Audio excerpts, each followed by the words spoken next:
Hello, everyone, and inside today's episode of Locked On Canadiens, we're going to be previewing the Laval Rocket, that Canadiens AHL affiliate, and talking about what we can expect from the prospects who are there this season. And because we missed our Friday mailbag, we are going to be answering some of your questions earlier this week before our regular mailbag on Friday, all inside today's show. Locked On Canadiens, your daily podcast on the Montreal Canadiens. Part of the Locked On Podcast Network, your team every day.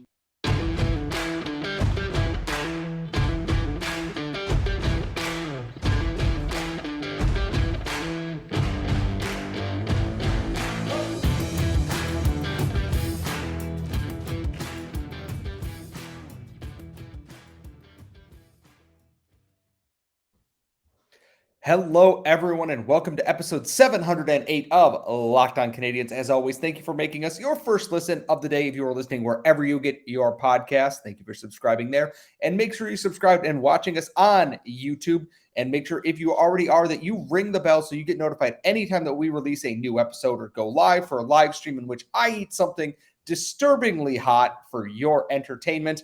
I am one of your hosts. I am Scott Matlin. I'm joined, as always, by the active stick, Laura Saba. And Laura, we are post-overtime win over the Penguins, post-Leafs losing to the Coyotes. Behind me on the screen is the Senators and Bruins attempting to kill each other. How are we doing on what is a rainy and cold Tuesday night here in Buffalo, New York?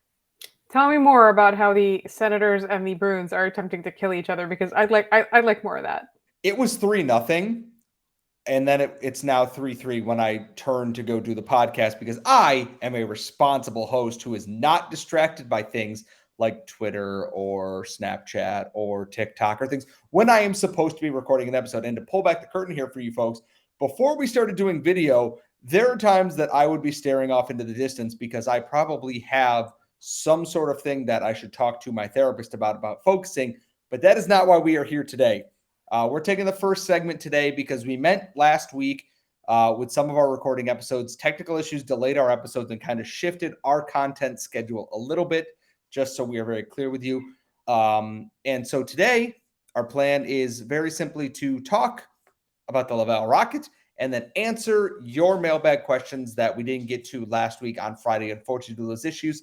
And unfortunately, because we are delayed on our Rocket preview a little bit, they started the season 0-1-1. They lost in overtime and they lost in regulation, both games to the Belleville Senators. And I know this is mostly my area of expertise, but the Rocket are going to be fun again this year. And the expectations are higher after they made that run to the Eastern Conference Finals. The day you were listening to this, Wednesday night, they are actually playing the Springfield Thunderbirds in a rematch of that series. It was very hotly contested. There were brawls after games. There are goalies spearing players. There's dudes fighting dudes. But I have to say this, is that the Laval Rocket have been very fun this year. Losses or not, this is a team that doesn't have any quit in them, a lot like we've seen with the Canadiens. And Laura, I know you are mostly watching the Habs this year with Martin St. Louis behind the bench, but it's very easy to see how his concepts and everything have kind of trickled down through the organization here. And there is a no quit in any part of them right now. I do think that the Rocket are expected to be good this year. I think the expectations are not too high. I do expect them to make noise.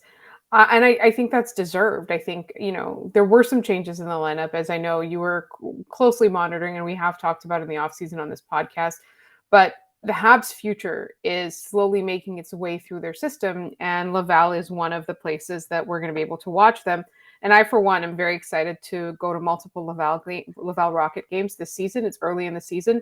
It's a good time. I've talked about it before on the podcast. But, at this point, we're not going just to support our team. We're going to have a good time, right? Like, we're going to go and we're going to see some fun. We're going to see some good play. We're going to watch the future of the team. And it's not just about support anymore. It's about having, like, watching good quality hockey, AHL hockey. I'm excited about that. I'm also just excited, because I do expect that some of these players are going to get sent down at some point. I'm sure Arber Xhekaj is going to be up and down. We have talked about Slafkovsky maybe being sent down. Caden Gooley looks like he's never going back down, but you never know what happens with that. There are going to be people that come come back into the lineup from injury, and then people get bumped back down. I'm just excited for all of it to come together. And it's very much like you said, there's a lot of trickle down. Like I think Ul has done a great job with this roster. It was already showing last year before the coaching changes at the NHL level as well.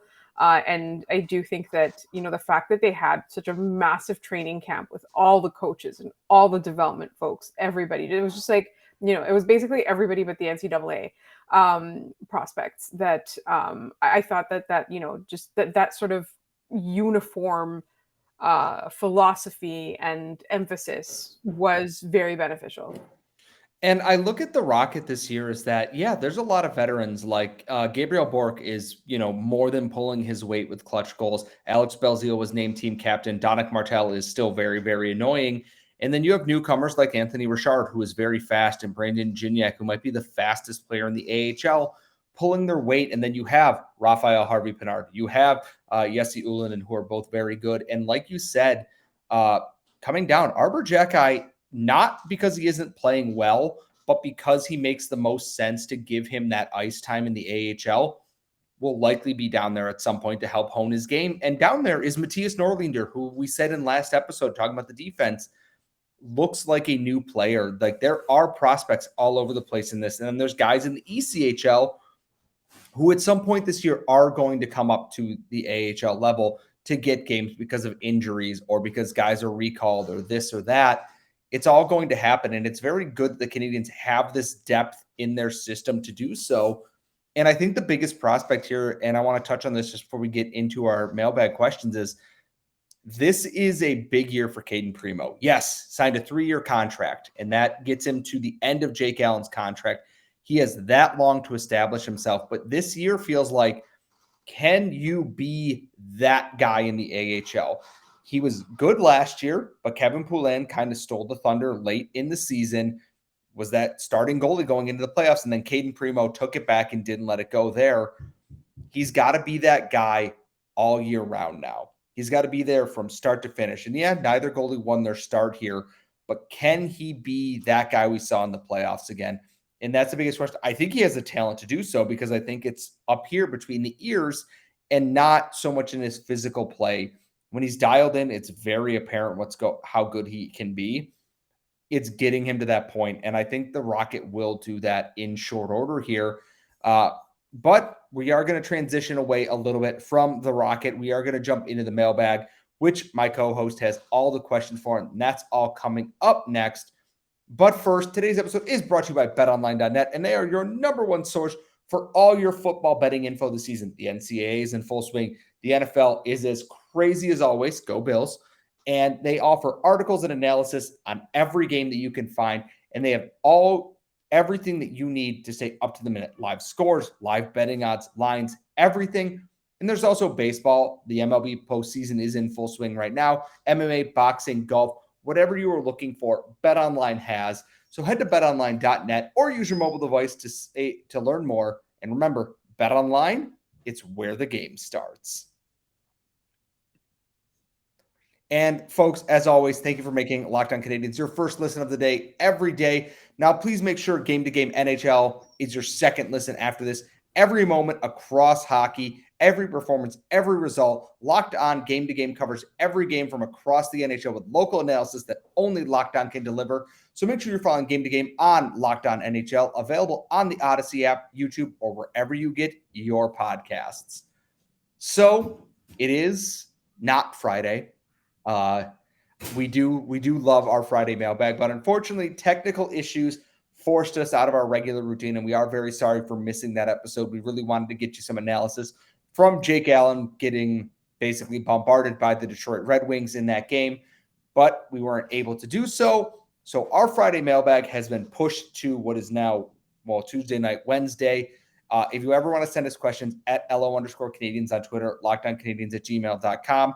You can leave them in the YouTube comments. Just don't be a jerk. We will delete those because there's too many mean people in this world and nobody needs more of that. Laura, what do we have in our line of questions today? So I'm going all the way back to September 30th. because we had some mailbag questions that we didn't address before I went on my work trip, and you addressed some of them. I don't believe we did this question, which is people drink beer while watching hockey, but what is your hockey cocktail? Mine would be a dark and stormy. Did we do this question? I'm pretty sure we did didn't. not do this question. And it's from Mr. T Valley guy from YouTube. Mine varies season to season. If, we get into the spring, I might make a nice homemade margarita because why not treat myself to that? But during the winter, a good Manhattan or a hot toddy goes a long way towards making me a very happy boy as I watch hockey under my blanket or on the couch. I do love my comfort cocktails, and a good Manhattan goes a long way for me in like every situation. And I don't care if that's basic as hell. Deal with it. I love that. So I'm actually a lot more simple than that when it comes to watching hockey. Like I'm definitely more of a Scotch person than a beer person, and I do like Scotch neat in general. But because it's hockey and you want to drink, you want to enjoy multiple drinks, and not nurse one.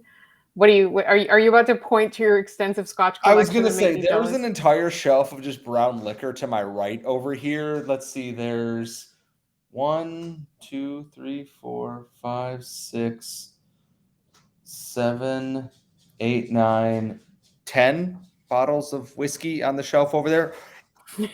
I want to make some things very, very clear here. Several of those were gifts, and one of those was me peer pressure buying something at a local liquor store, but that's not important right now.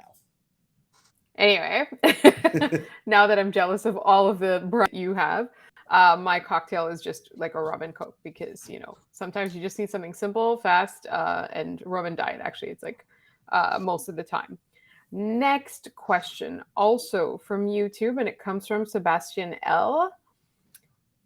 A follow-up on the Jake Allen question. Which goaltender in the system has the highest upside?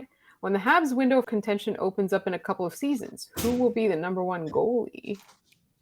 So I thought I had answered this. I can't fully remember because COVID has erased. We get a lot of questions like this, and apologies if we have already done this one.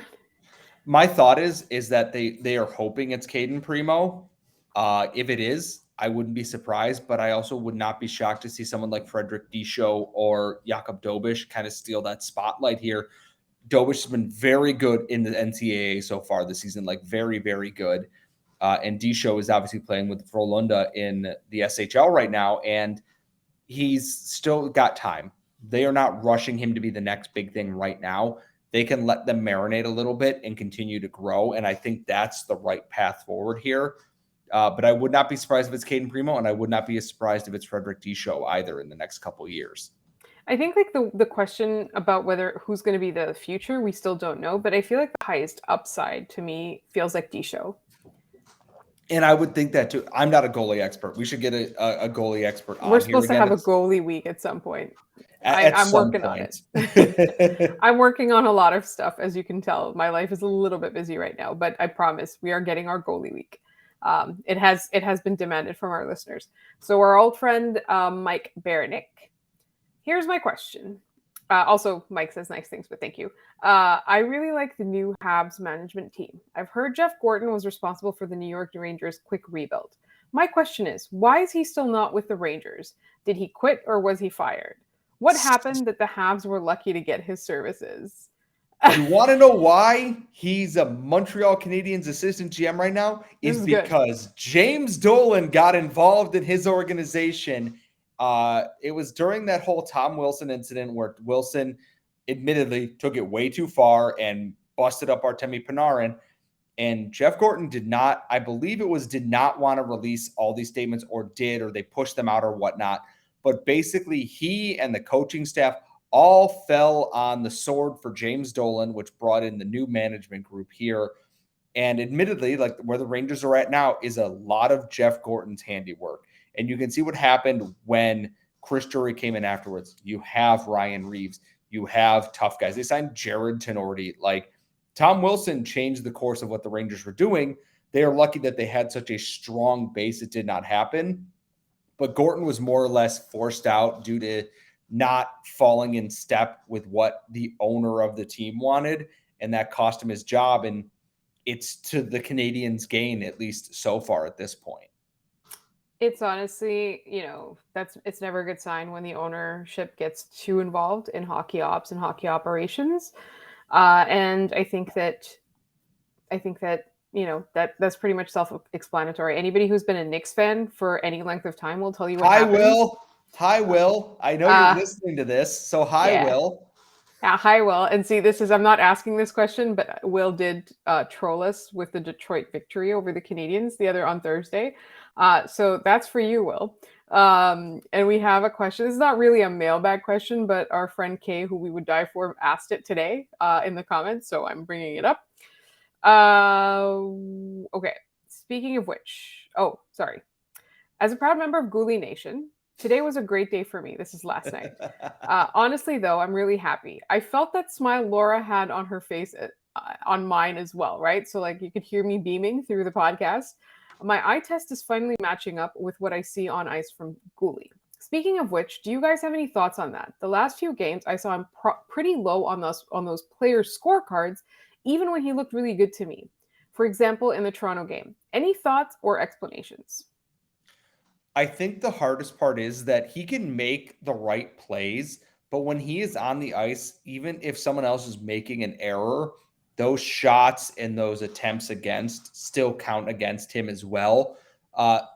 It's not super hard, but it is still difficult sometimes to parse through what is he actually at fault for and what is his partner or the forwards at fault for. To my eye test, he's very mature. He's very composed in the way that he plays. The hard part is that sometimes they're the first pairing. They face the best competition every night. Occasionally, you're going to get your butt kicked, and that happens here. And it's not always going to be pretty, but at the same time, we see him build on each performance here, step over step over step over step. Because in 4 games, he's faced Austin Matthews, John Tavares, Mitch Marner, William Nylander. He's faced Alexander Ovechkin. He's faced Evgeny Kuznetsov. He has faced Sidney Crosby and Evgeny Malkin. He's faced good players. He hasn't had it easy, and he's played, I believe, among the most in the top 3, I believe, among rookie time on ice leaders this year. He's going to continue to grow, and I think when they figure out the pairings, once Matheson is back, once Edmondson is back, is going to help alleviate some of those negative numbers that he might be getting from David Savard or other groups. But your eye test is not off. It's just the stats take into account so much more than what we can see on a given play without rewatching a shift 17 times to catch everything in that go. We've got another mailbag question from Jacob B. on Twitter. In the preseason, you constantly heard Arber Xhekaj's name. Heavy minutes, heavy responsibility, and he got better and better as the night went on. Do you think Arber's fiery personality does better the more he gets a taste of the action? Do you think he would be better served getting more minutes in the NHL than potentially more minutes in the AHL? I don't think he's getting enough time on ice right now.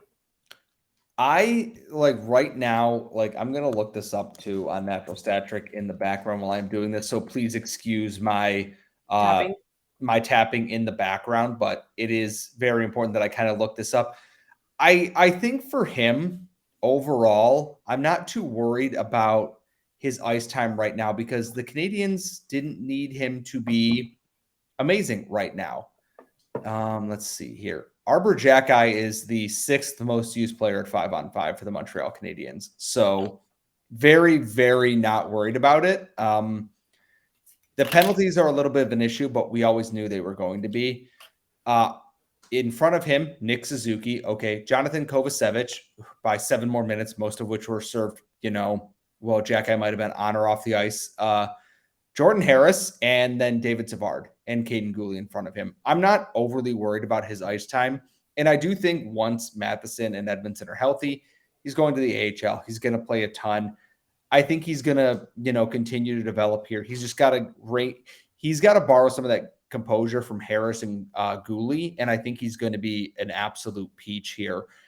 And we do have more questions. All those are coming up in our final segment, and that's all coming up in just one moment. We are back. We are Locked On Canadiens. We are doing a very special midweek mailbag because we missed some questions in a previous one. That's my bad. I was not great at checking comments, And because we had technical issues last week, Laura, what else do we have in the mailbag this week? I know we have a bunch of Twitter questions still. We do. We also have some emails from our friend Norm S.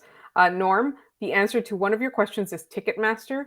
And then we're going to read your email on the Friday because I want to spend some time on it. We have 2 emails from you and I love them. I also have an email from our friend Rick B. All about, becoming a Habs fan. There's a picture of a dog. Like, we want to give those due time and respect. So we're going to talk about them on the Friday mailbag. So I'm going to race through some Twitter questions. Beer Cat wants to know how many chickens does he need to sacrifice to get Carey back? Well, a lot, I would imagine, because Carey Price is speaking on the 24th to the media, and we will have all of the reaction to that. I know a lot of people are saying, this can't possibly be good. I'm like, how could it get worse at this point? So, I wouldn't worry too much about it. We will get more into that at some point. And just to note, Eric Engels followed up his tweet about announcing that press conference that it is not a retirement announcement. So Randy Hansen, this is obviously right after Thanksgiving, Canadian Thanksgiving. You have leftover turkey. What is the best dish you use it for? Ooh, man. I mean, probably a turkey sandwich at some point. I don't know, like turkey is very low on my list of like meats that I like. Another podcast I listen to, Shutdown Fullcast, which I know some of our listeners probably also listen to. They talked about, at a certain point, if someone offers you more turkey at a late night, you're going to be upset. But if someone brings ham because it's got a sweetness to it later at night, you're into it. But for me, turkey sandwich always, a little bit of gravy on there, nice bun, nice, simple with that. So. Yeah, so I would agree, but I do tend to, with the leftover turkey, I usually just add it to a salad the next day to add protein to the salad. And then Randy Hansen also asks, who is running the pro scouting and why should they not be an everyday name? The work the pro scouting has done has been incredible. Like Sean Monaghan and Kirby Doc, I mean, come on.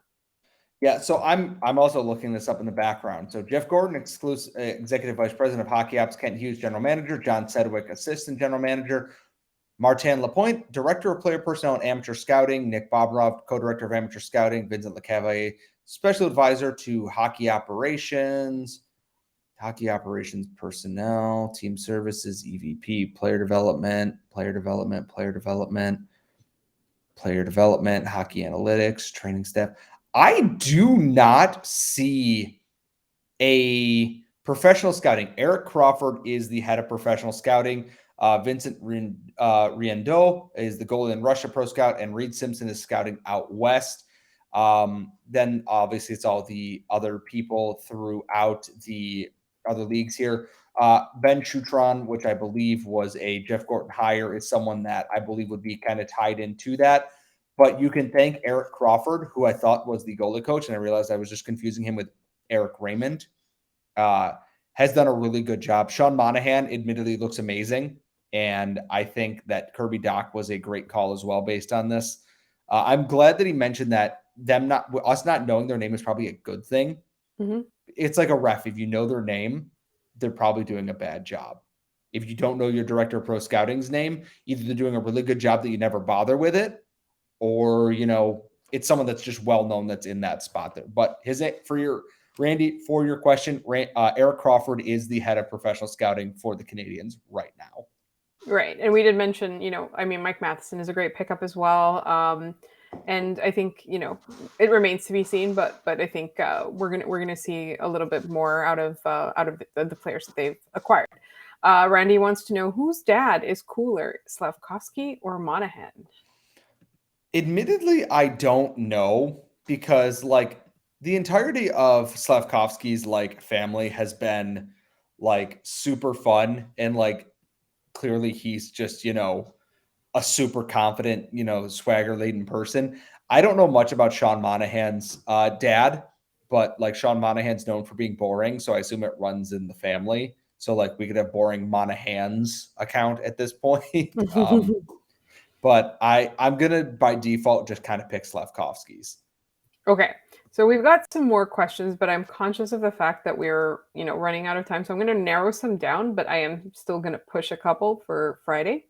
Our friend Goalie Droid wants to know, if you could design your own Habs home opener ceremony, what would you do for it, and how long would you make Leafs fans suffer for? This is very simple. Is I would honor every single Stanley Cup they've ever won. I would have all the banners lowered, and behind them is each member of the Canadiens on the team this year, and they help lift them up to the rafters one by one as they are introduced. I don't care if it takes 4 hours. Then there's a torch, and if you are already seething and mad about this, stay mad, cope, and deal with it. I want the Canadiens to play more and more into their history because they can do the dramatic things. And other podcasts have said they don't know how to do ceremonies anymore. You're wrong, because the Leafs don't know how to do ceremony because they have nothing worth celebrating. So you don't get to throw shade when you have nothing worth celebrating at the Montreal Canadiens. Was it a bit drawn out? Yes, but it's not for you. So I don't really care what your opinion is on it. I was going to say, just the more they complain, just add more minutes to just monitor them. And the more they complain, like there's like a meter, right? A confidence meter, like a complaino-meter. And the more it's they the complain, noise meter, but it just says Yeah. Leafs fans at one end and like Right. Coyotes And fans right. at the other, because there aren't any of those. So it's quiet to loud about the amount of complaining on Twitter. And then If you're mad about a Coyotes joke, I'm sorry. It was too easy. The Senators actually have a full building tonight, so I can't make fun of them. So sorry, Arizona. You were the first on the board there. But yeah, so like it would be like, oh, Nick, go back. We're starting all over again. We're gonna like do all the coach introductions again. Every time they complain, you just add more.